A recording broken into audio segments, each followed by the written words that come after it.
Ya, kita lanjutkan dengan masih modul 3 dengan sesi 3 ya. Nah, di sini akan menjelaskan mengenai konflik gaya atau gaya style konflik ya. Nah, kita lihat nih. Gaya dapat didefinisikan oleh pengguna atau style dapat didefinisikan oleh pengguna.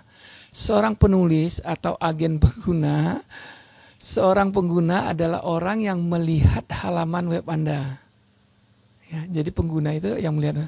Anda penulis, orang yang menulis dokumen, jadi yang mau program. Jadi ada yang melihat, ada yang memprogram atau yang membuat skrip, yang menulis dokumen. Dan pengguna agen adalah program yang, nah agen itu adalah program yang digunakan untuk membuat penampilan dokumen, misalnya web browser. Jadi antara saya pembuat, saya pengguna, Anda membuat, ada browser. Nah itu disebut dengan pengguna agen. Ya, jelas ya. Kemudian style cascade, maka diistilahkan dengan style sheet cascading, ya, atau mengalir bersama-sama. Jadi cascading itu maksudnya kayak air mancur itu ada tempat di atas piring yang kecil, airnya turun tumpah ke piring ya, yang kecil. Di bawah piring yang kecil ada piring yang besar. Kan tumpah dia ke piring yang besar. Nah itu yang dimaksud cascading. Jadi air itu tetap air ke bawah gitu loh. Kalau ada bagi tetap air lagi ke bawah gitu ya. Itu yang dimaksud cascading. Ya, mengikuti yang atasnya. Sehingga penampilan akhir dari elemen pada halaman hasil dan menggabungkan gaya yang telah dijelaskan dalam beberapa cara ya. Jadi style itu cascading. Oke. Kebanyakan style diwarisi dari unsur orang tua ya, itu sama saja tadi ikutannya ya. Jadi kalau atasnya itu udah warna merah, kalau di bawahnya tidak kita atur warnanya lagi, dia akan ngikut warna merah gitu ya. Begitu juga kalau kita ngatur di atas merah, terus di bawahnya ada kita atur warna biru, di bawahnya kita tidak mengatur lagi warna, dia akan ikut warna biru, bukan warna merah. Jadi atasannya gitu ya. Oke. Ditetapkan untuk anak-anak memiliki spesialisasi yang lebih tinggi dan lebih utamakan daripada gaya orang tua, gitu ya. Maksudnya begitu. Pseudo code, pseudo class ya, bukan code. Memberikan akses penulis ke informasi yang tidak dinyatakan dalam dokumen. Seperti apakah tikus berada di atas elemen. Masuk ini apa istilah tikus? Mouse ya, ini mouse. Ya. Jadi ada pseudo class itu bisa mendeteksi apakah mouse itu ada di atas elemen atau tidak gitu. Jadi kita nunjuk ke elemen itu atau tidak gitu. Ya. Apakah pengguna memiliki atau memilih ya sebelum diklik. Jadi kita bisa nunjuk udah berubah-ubah dia tuh gitu, ya. Itu yang dikasihkan dengan pseudo class. Pada hyperlink tertentu, hover pseudo class. Nah, jadi ada yang diklik ya, ada hover nih nanti. Hover pseudo class diaktifkan ketika pengguna menggerakkan tikus atau kursor mouse di atas sebuah elemen ya, hover nih. Jadi pas kita ketik itu kalau kita menggunakan ini dinunjuk baru dia berubah ya. Properti text decoration berlaku dekorasi untuk teks dalam elemen seperti underline, overline dan line through. Ya ini ya, text decoration. Anda bisa buat garis bawah, bisa membuat garis di atas atau Anda buat garis di tengah kalimat itu. Ya, ini apa nilainya. Ya, nanti mungkin dengan tugas Anda disuruh cari-cari gimana bikinnya. Oke? Nah, untuk menerapkan aturan untuk beberapa elemen, pemisahan unsur menggunakan tanda koma pada style sheet yang tadi ya. Jadi untuk menerapkan hanya untuk jenis aturan tertentu dari elemen yang terdiri dari suatu elemen anak, Anda mau tahu maksud anak ya, jadi ada himpunan, di bawahnya ada himpunan. Jadi himpunan, bawah himpunan itu disebut anak. Kalau anak ini ada himpun lagi, itu anak lagi gitu ya. Dari jenis yang lain, pemisah nama elemen dengan spasi. Oke, kita lihat nanti. Sebuah piksel adalah pengukuran panjang relatif. Ya. Jadi ukuran piksel itu memberi ukuran ya 20, 30, 100, 400. Ini bervariasi dalam ukuran berdasarkan resolusi layar. Panjang relatif lainnya IM dan EX dan persentase. Jadi gini, kalau piksel itu ukuran layar Anda misalnya 1400 kali 800, berbeda dengan penampilannya walaupun sama-sama ukuran pikselnya 20. Berbeda dengan layar resolusinya yang lebih rendah, misalnya 800 kali 400. Beda itu. Ngerti nggak? Itu maksudnya. Ukuran piksel kita tuh tergantung dari resolusi layar juga. Jadi kita nggak bisa bahwa dia 20 piksel itu setengah mili gitu, atau 1 mili atau 8 mili gitu, nggak bisa. Oke, ya. Untuk ukuran atau pakai persentase ya, pakai persentase bisa tuh. Jadi dia mengikut resolusi persentase dari ke resolusi layar keseluruhan ya. Misalnya 10%, 30% ya. Oke. Unit pengukuran lainnya yang tersedia dari CSS adalah absolute length, yaitu unit yang tidak mempunyai variasi dalam ukuran. Unit-unit ini dapat berupa in, maksudnya inci, cn, maksudnya sentimeter, mm, milimeter, atau pt, poin. Ya, 1 pt sama dengan 1/72. Atau PC, picas 1 PC 12 PT ya, 1/12 kecil ya, titik di layar. Oke, itu ya. Jadi ini kita akan coba menjelaskan. Nah sekarang masuk ke sesi 3 nih ya, yaitu apa tadi ceritanya, konflik gaya ya, konflik gaya. Kita lihat ini untuk modul 3, sesi 3, warisan dalam lembaran gaya. Jadi mengenai apa KSKD tadi ya. Kita lihat ini penjelasannya. HTML head, meta, langsung style. Jadi kita nulisnya kan masih embed ya, embed. Style misalnya tagging body kita atur. Font family-nya Arial. Enggak dapat Arial Helvetica. Enggak dapat Helvetica sans serif. Ya, ini tergantung browser nanti. Terus ada A titik nodec, berarti ini kelas kan? Ya. Tag decoration none. A titik 2 hover. Nah, itu tadi. Kan ada 2 tadi ya. Tag decoration-nya ada nodec, ada hover. None ini underline, ya. Kemudian LI-nya EM. Font weight-nya di bold, jadi kalau kena LI pasti di bold gitu ya. H1 dan M, tag decoration underline, UL, margin left 20 pt. Nah, jadi kita bisa ngatur masuknya. Ya. Ya. UL, kemudian UL lagi, font size-nya 8M. Jadi kalau kita nanti tagging UL atau UL lagi gitu ya, akan diberi berbeda. Ini stylenya apa, aturan penampilan ya.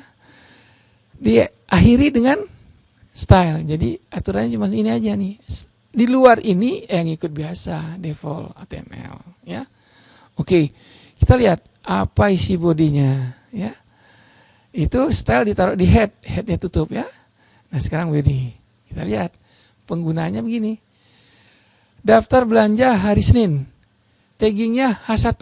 H1 ini kan. Ya. Anda lihat ada tag decoration underline nih. Ya enggak?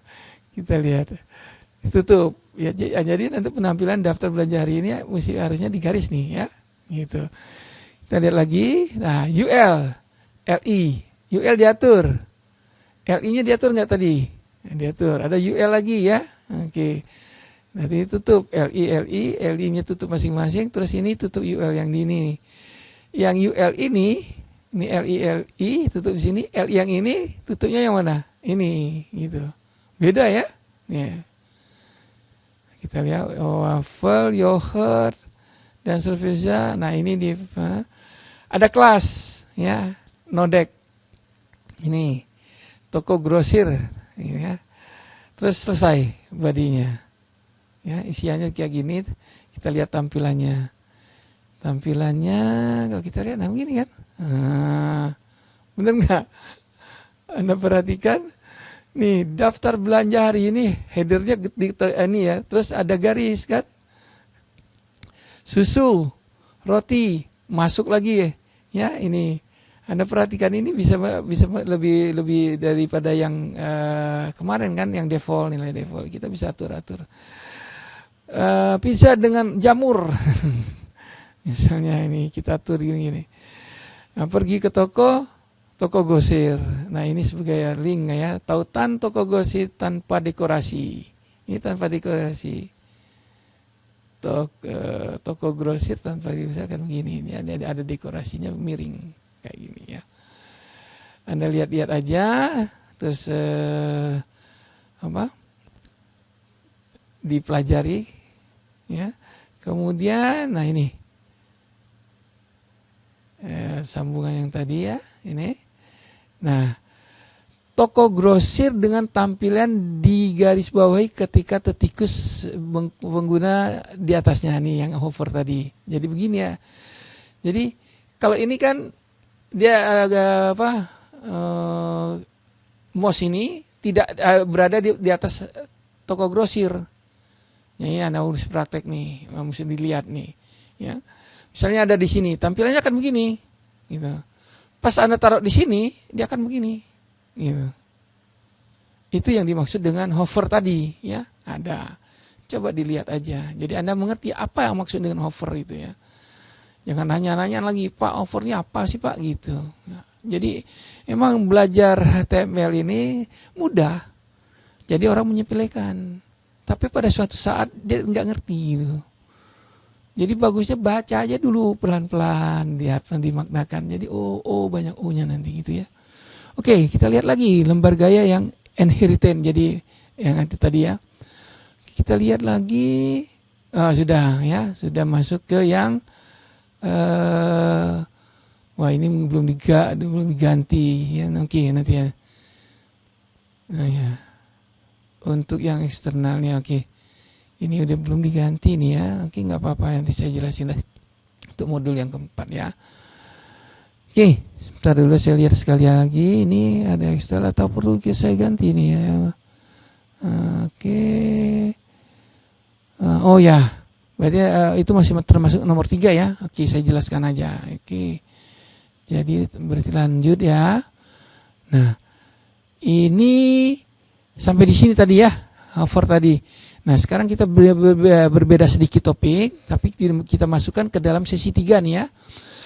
Menghubungkan lembaran gaya eksternal. Tadi kan tertanam, ya, tertanam karena dia nggak ada modulnya. Mungkin modulnya ada di 4 nanti, tapi penjelasannya kita taruh di sini aja. Oke, coba atau di nomor 4 kita lihat dulu ya. Kita lihat dulu 04. 04 ini kita lihat background. Oh, masih embed ya. Masih embed nih karena di sini taruhnya stylenya di sini ya. Jadi saya jelaskan dulu mengenai kalau yang eksternal gimana ya gitu ya.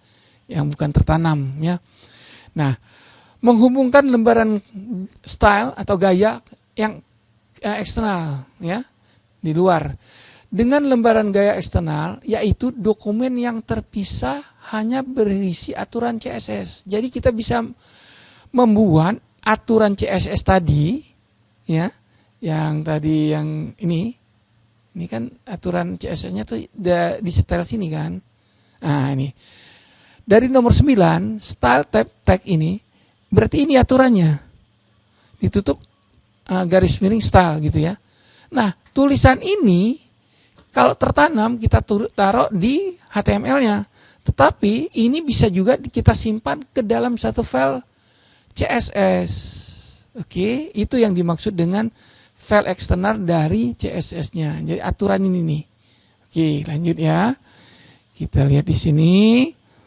Nah, bila perlu mengubah gaya, Anda hanya perlu mengubah file CSS-nya saja. Jelas ya? Jadi kita nggak perlu ke HTML, file HTML, kita ke file CSS-nya saja, diubah di situ. Untuk perubahan gaya di semua halaman. Jadi kalau kita panggil filenya tuh di halaman-halaman yang lain atau lembar-lembar web yang lain, itu akan berubah semua otomatis dia. Itu maksudnya kita buat tereksternal. Jadi misalnya kayak saya misalnya buat web dengan ciri khas saya. Saya selalu menggunakan latar belakang tampilan web saya adalah biru muda. Nah itu semua lembaran webnya bisa biru muda secara otomatis. Enggak mau biru muda, mungkin beberapa waktu saya mau ubah menjadi kuning pupus misalnya. Itu cukup di file CSS-nya. Semua yang telah ada HTML yang saya buat akan berubah. Ya, yang mengguna tentu yang mengarah ke file CSS-nya, gitu ya. Komentar CSS dapat ditempatkan di setiap jenis kode CSS, yaitu gaya inline, embed, atau external style sheet. Jadi kita mengatur gaya penampilan dari web kita itu ada model atau gaya inline, atau di embed, atau di tertanam, atau external file ya, external style sheet. Dengan selalu memulai ketikan dengan tanda garis asterik dan diakhiri asterik garis. Jadi command di CSS tidak sama dengan command di HTML. Cara penulisannya harus garis asterik bintang ditutup dengan garis bintang garis. Nah, ini tulisannya di sini. Apa command Anda? Oke. Atribut tautan rel relation menentukan hubungan antara dua dokumen untuk lembar gaya. Atribut rel menyatakan dokumen terkait menjadi style sheet untuk dokumen tersebut. Jenis atribut menentukan jenis mem-nya tadi. Dokumen terkait sebagai teks, ya, tag garis miring CSS. Ini sintak tulisannya akan begini, ya. Teks atribut href memberikan URL untuk dokumen yang berisikan style sheet. Oke, nah contohnya begini. Ini contoh nama kita buat file file CSS yang eksternal. Baris 1 ini kita ketik dalam satu file ya. Tulis nama filenya. Misalnya kita sebut nama filenya style.css. Jadi ini satu file, bukan file teks, bukan file HTML ya. Ini komentarnya lembar gaya eksternal. Nah, tulisan tadi body, ya kan? Ini kita taruh di sini aja dalam satu file ini. Ya. 1 sampai 9. Ya. 1 sampai 9. Jadi kalau kita lihat di sini yang ditertanam ini kan 10 sampai 16. 10 sampai 16. 1 2 3 4 5 6 7. Oke. 7 kita lihat di filenya agak berbeda sedikit ya, mungkin ya. 1 2 3 4 5 6 7 juga betul ya. Mulainya dari 3 akhirnya 9. Oke.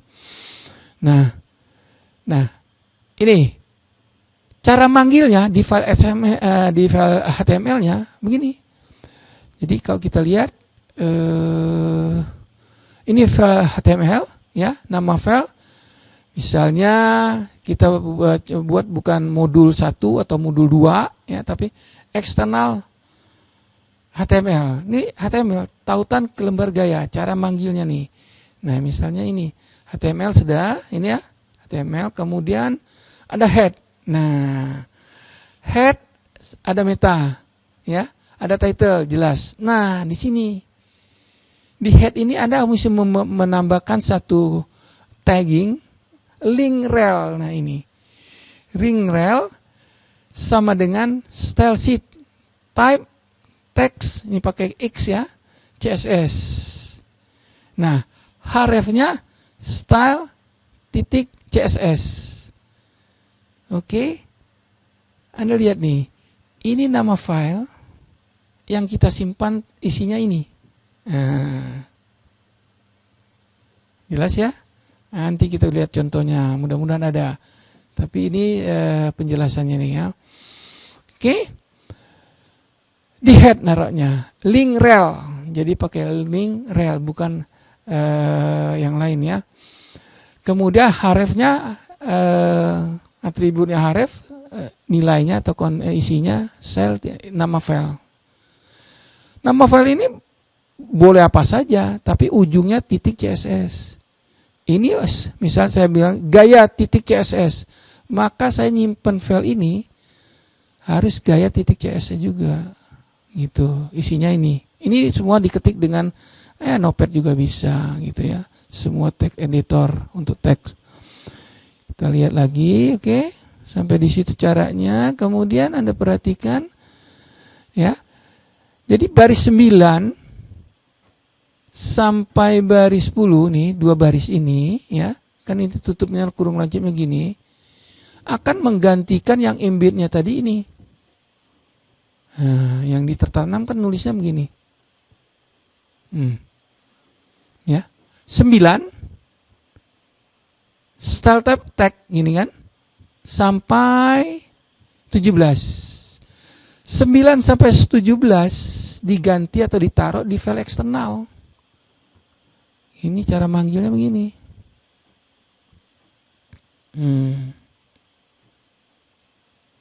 Ini nama filenya kita buatnya, nih filenya. Kemudian cara manggilnya ini. Hanya di satu baris saja ya, 9 sampai 10 ya. Kalau mau tulis sebelah sini juga bisa ya. Satu baris 9 10. Oke, cara manggilnya nih. Jadi kita nggak usah sampai 7 sampai berapa tadi ngetik lagi. Jadi itu maksudnya ditaruh di tempat lain. Nah, kalau mau ubah bukan HTML ini, bukan file ini yang kita ubah, tetapi file CSS-nya. Oke, nah nomor 12 body sampai dengan body lagi sama dengan yang tadi gitu. Ya. Nah, tulisannya akan begini. Anda perhatikan dia berubah jadi hijau ya. Kenapa hijau? Mungkin file teksnya udah beda. Ini ya, style CSS-nya, dekorasinya mana, font color-nya mana? Nggak ada ya. Oh, beda ini. Beda ininya apa? Oh, beda sumber penjelasannya teksnya ini. Nggak ada color ya sini ya. Oke. Jadi kita bisa berubah-ubah. Anunya sama kan, isinya sama. Toko grosir. Ya, ada garis bawah. Ya, Anda coba aja sehingga tampilannya bisa begini. Ya, ubah yang eksternal kasih hijau misalnya warnanya ya. Nah, sama enggak dengan yang tadi. Gitu ya. Nah, kemudian satu lagi sebelum saya ke sesi yang keempat, ada elemen posisi. Posisi absolut atau Z index. Nah, property position pada CSS memungkinkan memposisikan secara mutlak ya. Absolut tuh mutlak, yang memberikan kontrol yang lebih besar atas di mana halaman elemen berada, menentukan posisi elemen sebagai sesuatu yang mutlak, menghapuskannya dari aliran normal elemen, jadi ditimpa gitu ya, pada halaman dan posisi sesuai dengan jarak dari atas kiri ya. Nih Anda perhatikan, jarak dari atas kiri, kanan, atau bawah elemen induk.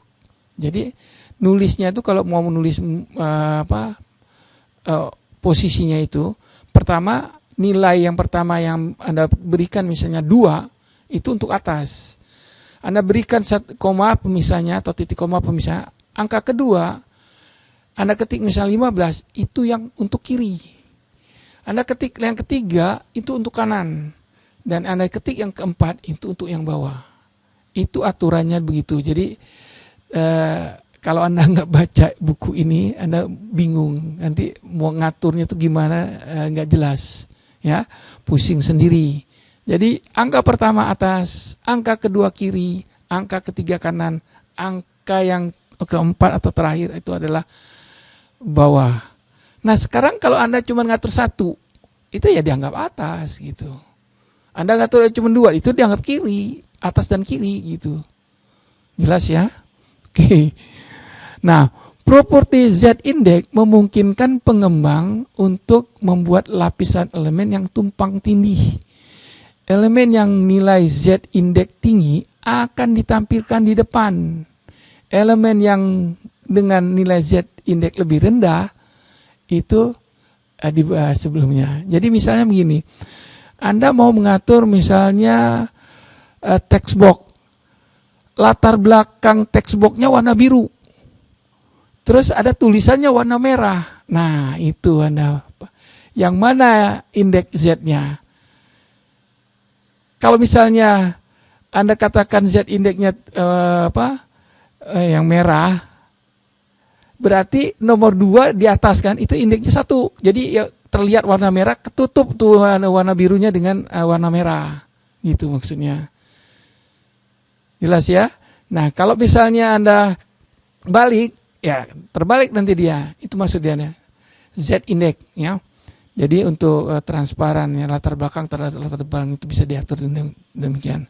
Nah, sampai di situ ya mungkin karena ini sudah masuk nanti ke sesi yang keempat untuk modul yang ketiga. Ada pertanyaan nggak?